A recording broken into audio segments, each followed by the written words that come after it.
Mark 5. And they came over unto the other side of the sea, into the country of the Gadarenes. And when he was come out of the ship, immediately there met him out of the tombs a man with an unclean spirit, who had his dwelling among the tombs, and no man could bind him, no, not with chains, because that he had been often bound with fetters and chains, and the chains had been plucked asunder by him, and the fetters broken in pieces. Neither could any man tame him. And always, night and day, he was in the mountains and in the tombs, crying and cutting himself with stones. But when he saw Jesus afar off, he ran and worshipped him, and cried with a loud voice, and said, What have I to do with thee, Jesus, thou Son of the Most High God? I adjure thee by God, that thou torment me not. For he said unto him, Come out of the man, thou unclean spirit. And he asked him, What is thy name? And he answered, saying, My name is Legion, for we are many. And he besought him much that he would not send them away out of the country. Now there was there nigh unto the mountains a great herd of swine feeding. And all the devils besought him, saying, Send us into the swine, that we may enter into them. And forthwith Jesus gave them leave. And the unclean spirits went out, and entered into the swine. And the herd ran violently down a steep place into the sea. They were about 2,000, and were choked in the sea. And they that fed the swine fled, and told it in the city, and in the country. And they went out to see what it was that was done.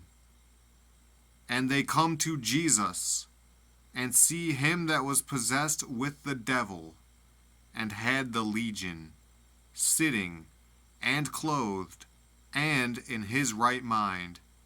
And they were afraid. And they that saw it told them how it befell to him that was possessed with the devil, and also concerning the swine. And they began to pray him to depart out of their coasts. And when he was come into the ship, he that had been possessed with the devil prayed him that he might be with him. Howbeit Jesus suffered him not, but saith unto him, Go home to thy friends, and tell them how great things the Lord hath done for thee, and hath had compassion on thee. And he departed, and began to publish in Decapolis how great things Jesus had done for him. And all men did marvel. And when Jesus was passed over again by ship unto the other side, much people gathered unto him, and he was nigh unto the sea. And, behold, there cometh one of the rulers of the synagogue, Jairus by name. And when he saw him, he fell at his feet, and besought him greatly, saying, My little daughter lieth at the point of death. I pray thee, come and lay thy hands on her, that she may be healed, and she shall live. And Jesus went with him, and much people followed him, and thronged him. And a certain woman, which had an issue of blood 12 years, and had suffered many things of many physicians, and had spent all that she had, and was nothing bettered, but rather grew worse, when she had heard of Jesus, came in the press behind and touched his garment. For she said, "If I may touch but his clothes, I shall be whole." And straightway the fountain of her blood was dried up, and she felt in her body that she was healed of that plague. And Jesus, immediately knowing in himself that virtue had gone out of him, turned him about in the press, and said, "Who touched my clothes?" And his disciples said unto him, "Thou seest the multitude thronging thee, and sayest thou, Who touched me?" And he looked round about to see her that had done this thing.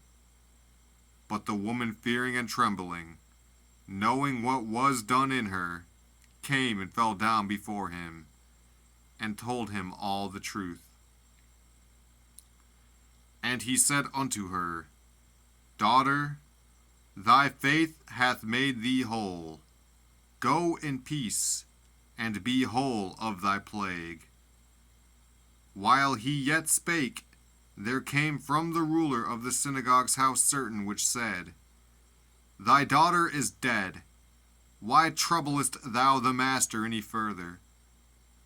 As soon as Jesus heard the word that was spoken, he saith unto the ruler of the synagogue, "Be not afraid, only believe." And he suffered no man to follow him, save Peter and James and John the brother of James. And he cometh to the house of the ruler of the synagogue, and seeth the tumult, and them that wept and wailed greatly. And when he was come in, he saith unto them, "Why make ye this ado, and weep? The damsel is not dead, but sleepeth." And they laughed him to scorn. But when he had put them all out, he taketh the father and the mother of the damsel, and them that were with him, and entereth in where the damsel was lying.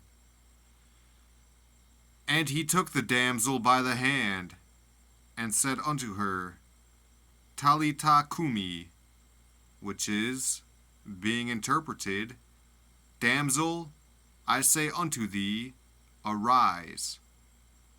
And straightway the damsel arose, and walked, for she was of the age of 12 years. And they were astonished with a great astonishment. And he charged them straitly that no man should know it, and commanded that something should be given her to eat.